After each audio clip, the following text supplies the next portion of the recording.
लोग अमीर होते जा रहे हैं और तुम गरीब के गरीब क्यों हो? देखना जरा ईमानदारी से, गली में, गांव में, कस्बे में, हर जगह तुम्हें एक सा दृश्य दिखेगा। सुबह सबसे पहले जो आदमी खेत में, मजदूरी में, दुकान पर, रिक्शे पर, दफ्तर के बाहर हाजिरी लगाने खड़ा होता है, वही शाम को सबसे थका हुआ लौटता है और उसके घर में सबसे कम रोटी, सबसे ज्यादा चिंता होती है। और जो आदमी इतना पसीना नहीं बहाता, जो हर वक्त हांफता नहीं, जो थोड़ा चुप बैठकर देखता है, सोचता है, योजना बनाता है, धीरे धीरे उसके पास जमीन बढ़ती जाती है, दुकानें बढ़ती जाती हैं, नाम बढ़ता जाता है, तुम्हारे भीतर कसक उठती है। मेहनत तो हम ज्यादा करते हैं, फिर अमीर ये क्यों हो रहे? बचपन से तुम्हें एक ही श्लोक रटाया गया, मेहनत करो फल मिलेगा, जैसे ये कोई वेद मंत्र हो जिस पर सवाल करना भी पाप हो। मैं तुमसे पूछता हूं, अगर केवल मेहनत से ही सब होता तो इस धरती पर सबसे अमीर किसान होते, मजदूर होते, खनन में उतरने वाले होते, पत्थर तोड़ने वाले होते। इतिहास देखो, सबसे अमीर हमेशा वे बने जिन्होंने दिमाग चलाया, रणनीति बनाई, दूसरों की मेहनत को अपनी दिशा दी। राजा खुद खेत नहीं जोतता था, सेठ खुद गोदाम में बोरी नहीं ढोता था, साम्राज्य बनाने वाले खुद ईंट नहीं उठाते थे। ईंट उठाने वाला थक गया, ईंट लगाने वाला अमर हो गया। तो सवाल मेहनत का नहीं है, सवाल यह है कि तुम्हारी मेहनत के पीछे बुद्धि है या नहीं, दृष्टि है या नहीं, रणनीति है या नहीं। तुम्हारी हालत उस बैल जैसी है जो तेल की घानी में सालों घूमता है, दूरी बहुत तय करता, मंजिल कहीं नहीं पहुंचता, दिन भर घूमकर वहीं लौट आता जहां से चला था।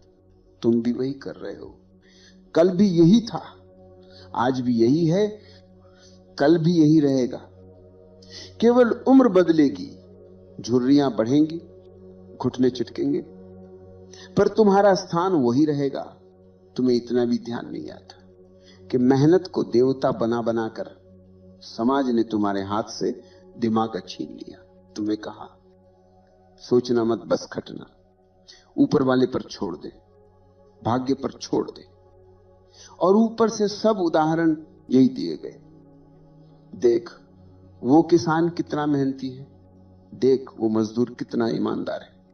किसी ने ये नहीं दिखाया कि उसी मेहनती किसान की जमीन किसी चालाक सेठ ने कागज के 2 पन्नों पर कैसे खरीद ली। तुम्हें झूठा गर्व दे दिया गया, हम मेहनती लोग हैं। तुमने सोचना ही छोड़ दिया कि हम बेचने वाले हैं या खरीदे जाने वाले हैं, हम निर्णय लेने वाले हैं या दूसरों के निर्णय पर केवल हस्ताक्षर करने वाले। मैं तुमसे कह रहा हूं, गरीब तुम्हारी जेब बाद में हुई है, पहले तुम्हारा सिर गरीब हुआ है। पहले तुम्हारी नजर सिकुड़ी, फिर तुम्हारा घर सिकुड़ गया।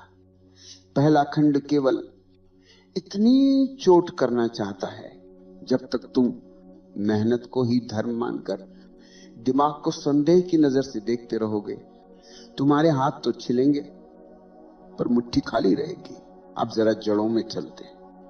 ये अंधी मेहनत, ये डर, ये भीड़, ये तीनों मिलकर तुम्हें उसी जगह क्यों गाड़ देते हैं जहां तुम्हारे बाप दादा भी फंसे रहे। तुम्हें लगता है तुम मेहनती हो। मैं कहता हूं ज्यादातर लोग मेहनती नहीं, डरे हुए होते। सुबह वे उठते नहीं, धकेले जाते।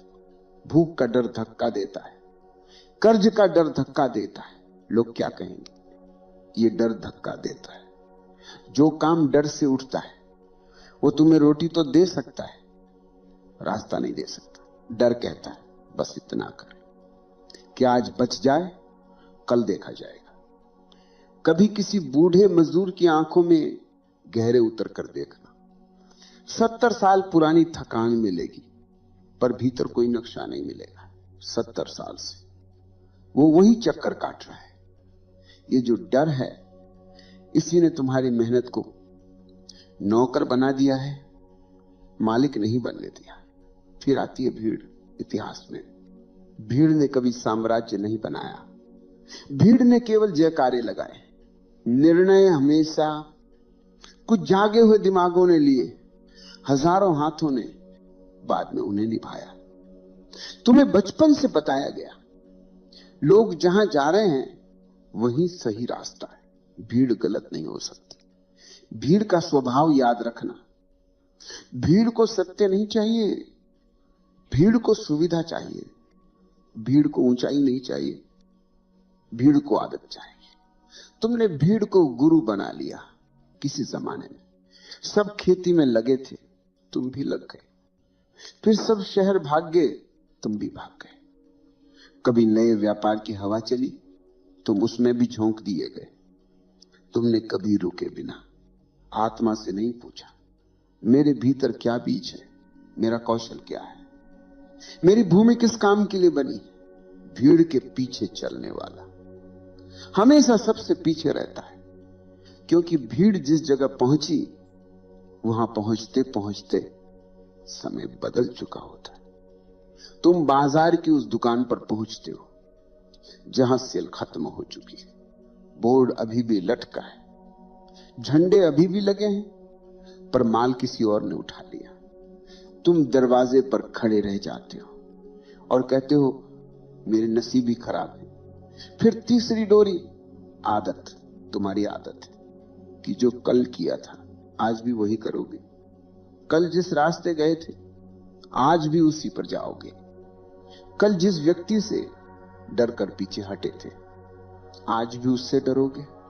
तुम्हारे भीतर एक अदृश्य घड़ी चलती है, किस समय उठना है, किस समय शिकायत करनी है, किस समय रोना है, किस समय दूसरों को दोष देना है।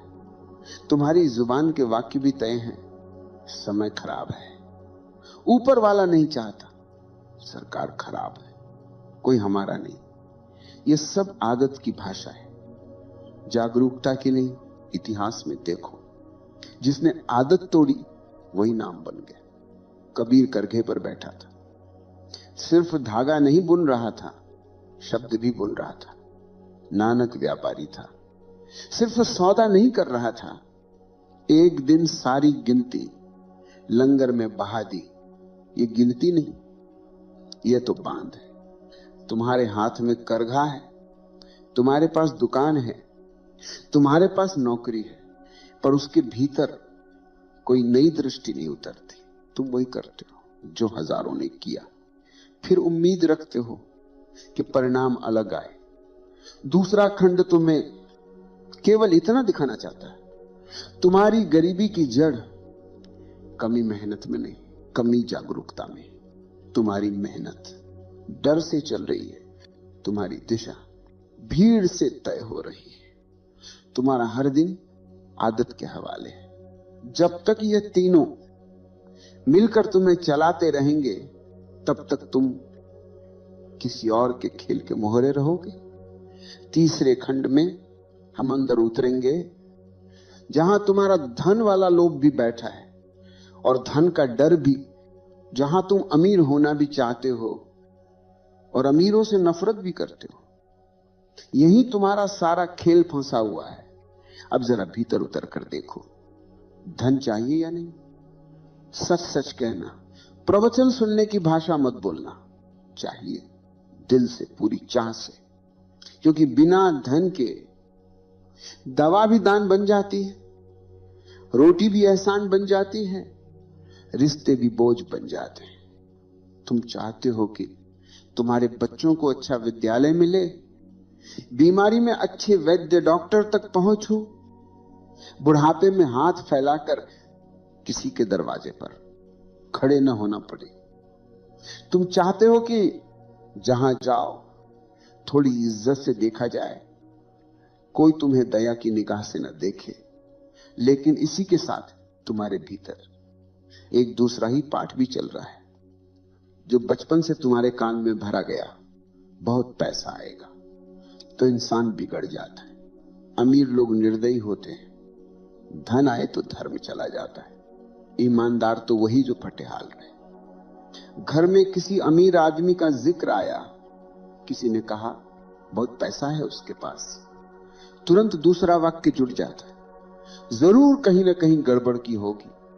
सीधा आदमी इतना नहीं कमा सकता। तुम्हारे गांव शहर में यदि कोई अचानक उभर जाए तो लोग दो ही बातें करते हैं, या तो चापलूसी करेंगे या पीठ पीछे कहेंगे काला धन है, बेईमान है, कुछ तो खेल किया होगा। यह सब सुन सुनकर तुम्हारे भीतर एक अजीब सा द्वंद्व बन गया। तुम धन भी चाहते हो और धन वालों से चलते भी हो। तुम संपन्नता की इच्छा भी रखते हो और संपन्न को भीतर से घृणा की नजर से भी देखते हो। सोचो, जिस चीज को तुम अपने भीतर ही पाप, छल, पतन से जोड़ चुके हो, उसे तुम्हारा मन पूरी निष्ठा से कैसे स्वीकार करेगा। जब भी कोई अवसर आता है, थोड़ा बड़ा कदम, थोड़ी ज्यादा जिम्मेदारी, थोड़ी अलग राह, थोड़ा जोखिम, तुरंत भीतर से आवाज उठती है, ये लोभ है, ये दुनियादारी है, ये तो गिरावट है, मैं तो सीधा साधा आदमी हूं। और तुम पीछे हट जाते हो। फिर जब वही अवसर किसी और के हाथ जाता है और वो आगे निकल जाता है, तुम रात को लेट कर कहते हो नसीब ही खराब है, किस्मत साथ नहीं देती। असली बात यह है, तुम्हारे नसीब ने नहीं, तुम्हारी मान्यताओं ने तुम्हारे हाथ बांध रखे हैं। तुम्हारे मंदिरों में भी भिखारी चेतना दिखाई देती है। लोग वहां भी सौदा कर रहे हैं, इतना चढ़ाऊंगा उतना दे देना। यह भी धन की ही भूखमरी है। जेब से मंदिर तक हर जगह एक ही रट, दे दे दे। तुम धन के बिना भी धन के गुलाम हो। तुम्हारा दिन धन की शिकायत में कटता है, तुम्हारी रात धन के सपने में कटती है, तुम्हारी बातचीत धन वालों की निंदा में कटती है। ये कैसी विचित्र बात है। तुम जिस चीज को दिन भर गाली देते हो, उसी के लिए रात को प्रार्थना भी करते हो। ये दो विपरीत धाराएं तुम्हें बीच से फाड़ देती, इसलिए तुम्हारे निर्णय कभी पूरे नहीं होते। काम करते हो तो आधे दिल से जोखिम लेते हो, तो आधे भरोसे से कोई अवसर आए तो आधे मन से पकड़ते हो और आधे मन से छोड़ देते हो। जो अमीर होते जाते हैं उनके भीतर ये दोहरी भाषा नहीं होती। वे धन को न देवता बनाते हैं न राक्षस। वे जानते हैं धन बस बल है, जैसे आग है जिससे रोटी भी पक सकती है और घर भी जल सकता है। तुमने आग को सीधे नरक का द्वार मान लिया और ठंड में कांपते हुए गुनगुनाते रहे। कंबल भी नहीं, अवश्य ही ईश्वर की इच्छा है। तृतीय खंड तुम्हें यह दिखा रहा है कि तुम्हारी गरीबी का अधहद हिस्सा बाहर की व्यवस्था का परिणाम हो, पर आधा हिस्सा तुम्हारे भीतर बैठे। इन्हीं टूटे फूटे वाक्यों का है। जब तक तुम्हें धन से प्रेम भी है और धिक्कार भी, तब तक तुम्हारे सभी प्रयास दो घोड़ों पर सवार रहेंगे। एक आगे दौड़ेगा, दूसरा पीछे घसीटेगा और तुम बीच में हीन भाव के साथ धराशायी होते रहोगे। अब जरा और भीतर चलो, जहां पता चलता है कि गरीबी सच में कहां बैठी है, जेब में या सोच में।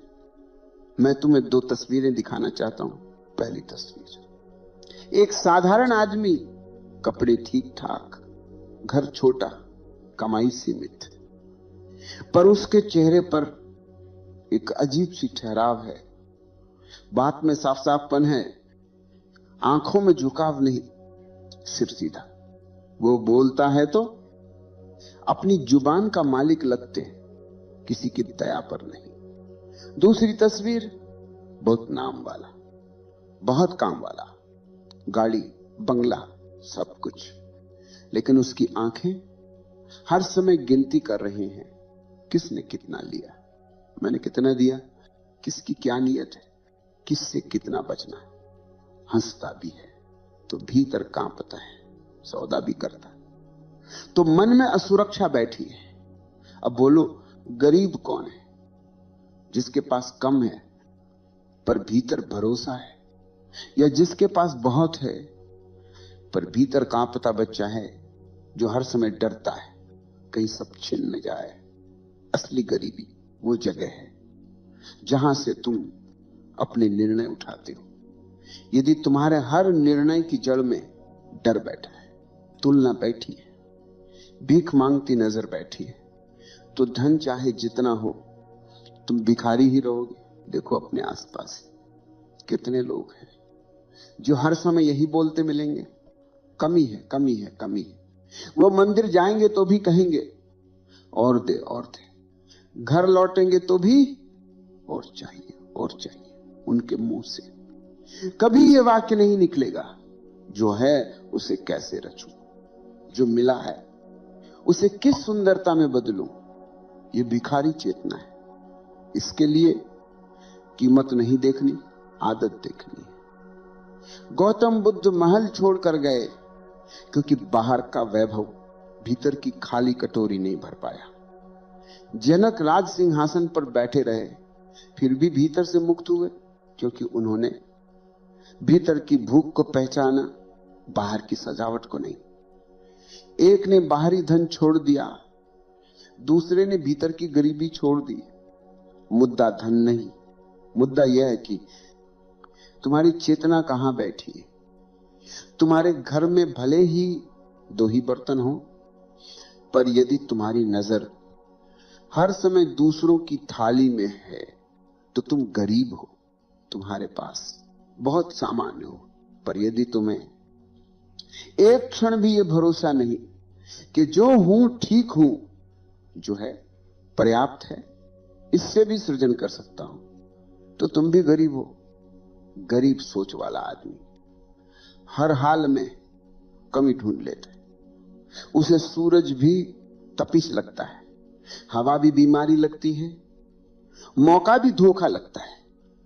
समृद्ध सोच वाला आदमी हर हाल में कोई ना कोई दरवाजा ढूंढ लेता है।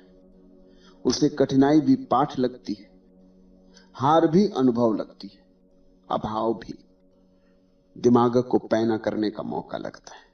तुम्हारी असली गरीबी वो जगह है जहां तुम अपने आप से ये कह कर जीते हो, मेरे बस का नहीं, मेरी औकात नहीं, दुनिया ही ऐसी है, कुछ नहीं हो सकता।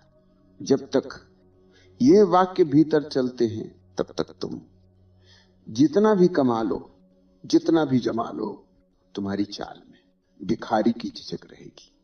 चतुर्थ खंड तुम्हारे हाथ से बहाने छीन रहा है। ये कह रहा है यदि जेब खाली है समझ में आता है, पर यदि सोचना खाली है तो ये तुम्हारी जिम्मेदारी है। उस दिन से तुम अमीर होना शुरू हो गए, जिस दिन तुम पहली बार ईमानदारी से ये मान लोगे, मेरी गरीबी का पूरा दोष न सरकार का है, न समय का, न भाग्य का। एक बड़ा हिस्सा मेरे अपने डर, मेरे अपने भ्रम, मेरी अपनी भीड़ परस्ती का है।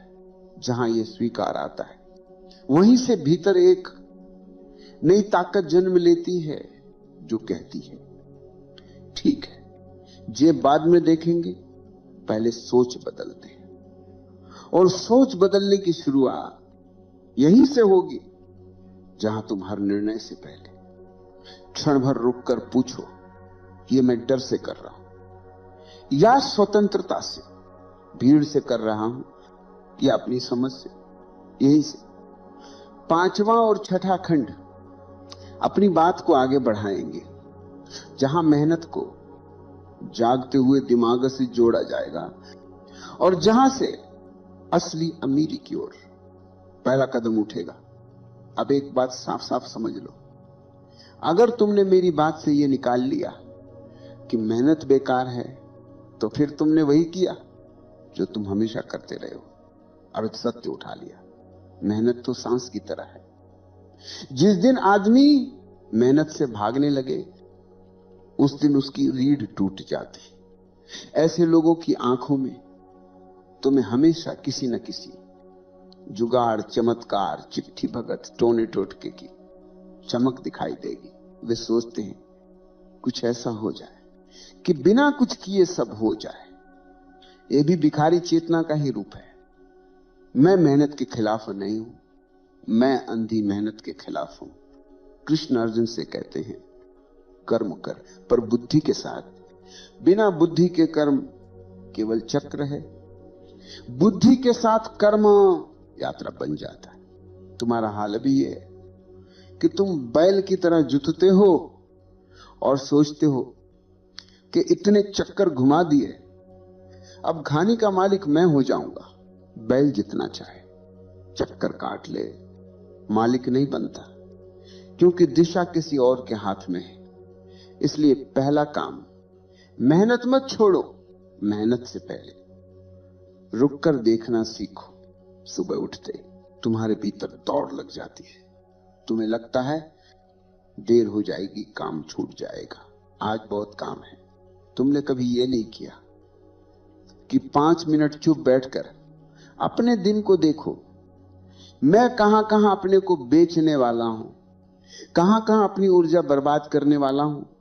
कौन सा काम सच में मेरे जीवन को आगे बढ़ाएगा, कौन सा केवल आदत निभाएगा। ये 5-10 मिनट तुम्हारी पूरी जिंदगी बदल सकते हैं।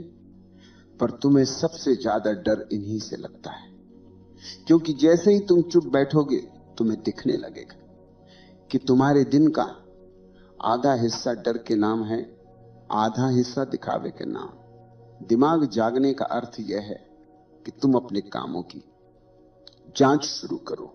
मान लो तुम खेत वाले हो, अब तक तुमने बस यही सीखा कि जुताई करो, बीज डालो, मौसम भगवान के भरोसे।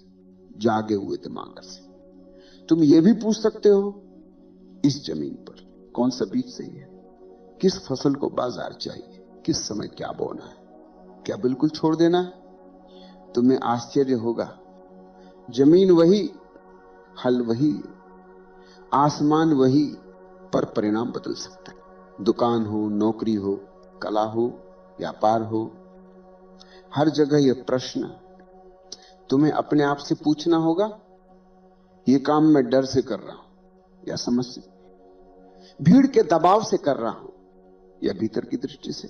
दिमाग जागने का दूसरा लक्षण यह है कि तुम्हारी ना मजबूत हो।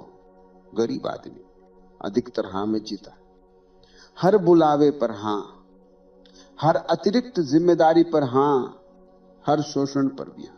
उसे डर लगता है कि अगर उसने ना कह दी तो लोग उसे छोड़ देंगे, समाज उसे निकाल देगा, रोटी छिन जाएगी। समृद्ध सोच वाला आदमी जानता है कि कहां झुकना है और कहां सीधा खड़ा होना है। वो हर लालच पर नहीं कूदता, हर लाभ पर नहीं दौड़ता। उसे मालूम है कि कुछ चीजें छोड़नी भी पड़ती है ताकि बड़ा कुछ पकड़ सके। तीसरा लक्षण, असफलता से तुम्हारा रिश्ता बदल जाए। अभी तुम्हारी हालत यह है कि एक बार चूके तो सालों तक रोते रहते हो। जैसे बच्चे को कभी किसी ने कहा था तू कुछ नहीं कर सकता, और वो वाक्य आज तक तुम्हारी हड्डियों में गूंजता है। जागा हुआ दिमाग असफलता को कचरा नहीं, खाद बना देता है। वो देखता है मैं कहां सोया था, कहां मैंने भीड़ की सुनी, कहां मेरा निर्णय डर से हुआ। फिर वो अगली बार उसी जगह ज्यादा आंख खोलकर जाता है। जो लोग ऊपर उठते हैं उनकी जिंदगी में गलतियां तुमसे कम नहीं, तुमसे ज्यादा होती हैं। बस फर्क इतना है कि वे हर गलती से सीखते हैं, तुम हर गलती से अपने ऊपर ठप्पा लगाते हो। धीरे धीरे तुम्हारी मेहनत अपना धर्म बदलने लगती है। पहले मेहनत तुम्हें थका देती थी, अब मेहनत के साथ समझ जुड़े तो वही मेहनत तुम्हें पैना बनाती है। पहले तुम केवल दूसरों का बोझ उठाते थे, अब तुम ये देखने लगते हो कि मैं किस काम से कुछ नया पैदा कर सकता हूं। नई व्यवस्था, नया तरीका, नया रास्ता, नया विचार, यहीं से धन तुम्हारे लिए केवल जितना ज्यादा उतना अच्छा नहीं रह जाता, वो प्रश्न बन जाता है। क्यों, कैसे, किस लिए? और जब धन प्रश्न बनता है, साधन बनता है, तब तुम अंदर से एक अजीब हल्कापन अनुभव करते हो। तुम धन को पकड़ते हो पर धन तुम्हें नहीं पकड़ पाता। यहीं से सच्ची अमीरी की ओर पहला कदम उठता है। अब जरा कल्पना करो, सब कुछ वैसा ही जैसा अभी है। तुम्हारा घर वही, तुम्हारा काम वही, तुम्हारे लोग वही, पर तुम्हारे भीतर एक बात बदल गई है। तुम हर निर्णय से पहले क्षण भर रुकते हो और अपने आप से पूछते हो, ये मैं डर से कर रहा हूं या स्वतंत्रता से? यही जगह तुम्हारी अमीरी की जड़ है।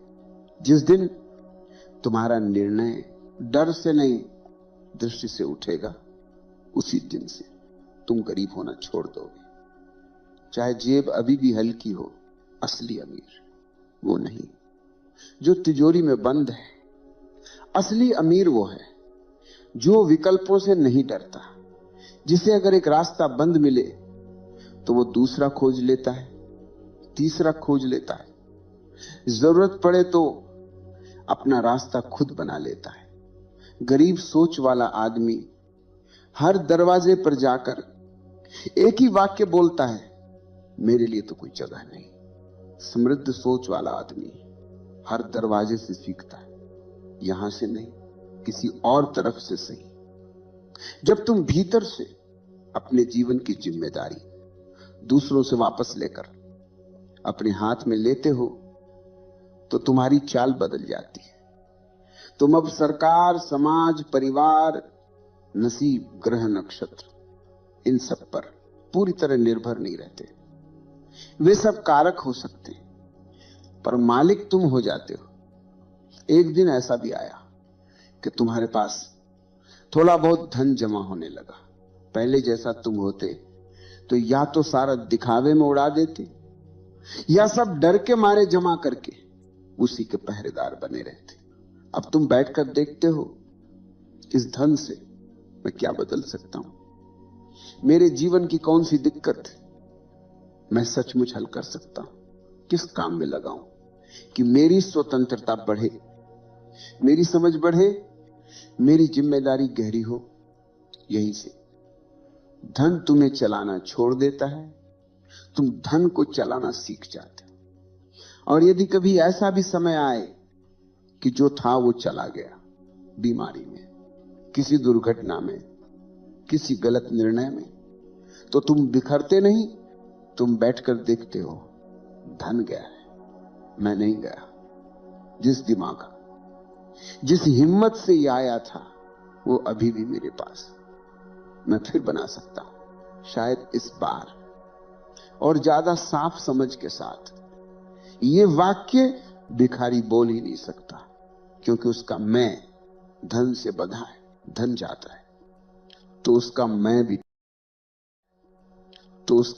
भी टूट जाता है। समृद्ध का मैं जागरूकता से बंधा होता है। जिस दिन तुम्हारा भरोसा अपने होश पर आ जाए, किसी संख्या पर नहीं, किसी तिजोरी पर नहीं, किसी कागज पर नहीं, उस दिन से तुम भीतर से अमीर हो गए। उसके बाद धन आए तो अच्छा, न आए तो भी तुम्हारा केंद्र नहीं कांपेगा। तुम जो निर्णय लोगे वो केवल पेट के डर से नहीं, आत्मा की गरिमा से लिया जाएगा। धीरे धीरे तुम्हें महसूस होगा कि असली अमीरी सिर्फ रुपयों का खेल नहीं, सम्मान का खेल भी है, खुद की नजरों में। जिस दिन तुम अपने आप को आंख में आंख डालकर देख सको और भीतर से यह महसूस करो कि मैं अपने डर के नहीं, अपनी समझ के अनुसार चल रहा हूं। उस दिन से तुम्हारी चाल में एक नया आसमान उतर आएगा। शायद बाहर से कुछ ज्यादा न बदले, घर वही, गली वही, धूप वही, मिट्टी वही, पर तुम्हारी नजर बदल जाएगी। और जो नजर बदल जाए उसके लिए सब बदला बदला ही होता है। ये प्रवचन तुम्हें यह नहीं समझाना चाहता कि धन बुरा है, नहीं कह रहा है कि बस धन के पीछे भागो। ये तो बस तुम्हें तुम्हारे भीतर के भिखारी और सम्राट दोनों को दिखा रहा है। जो भीतर से डर में, तुलना में, हीन भाव में जीता है, वह खाली कटोरा लेकर सारी दुनिया के दरवाजे खटखटाएगा। जो भीतर से जागरूक होकर, स्वतंत्र होकर जीता है, वह अपने छोटे से घर में भी राजा की तरफ बैठ सकेगा। अब आगे शब्द नहीं है, अब तुम्हारे पास तुम्हारा जीवन है, तुम्हारी मेहनत, तुम्हारा दिमाग, तुम्हारा डर, तुम्हारे निर्णय। अगली बार जब तुम ये कहते पकड़ो खुद को, मेरे नसीब खराब है, तो थोड़ी देर चुप होकर अपने से यह भी पूछ लेना, नसीब कितना जिम्मेदार है और मेरे डर की सोच कितनी जिम्मेदार है। यहीं से पहली दरार पड़ेगी और जहां दरार पड़ती है वहीं से प्रकाश भीतर उतरना शुरू करता है। बाकी काम मौन करेगा। यदि तुम उसे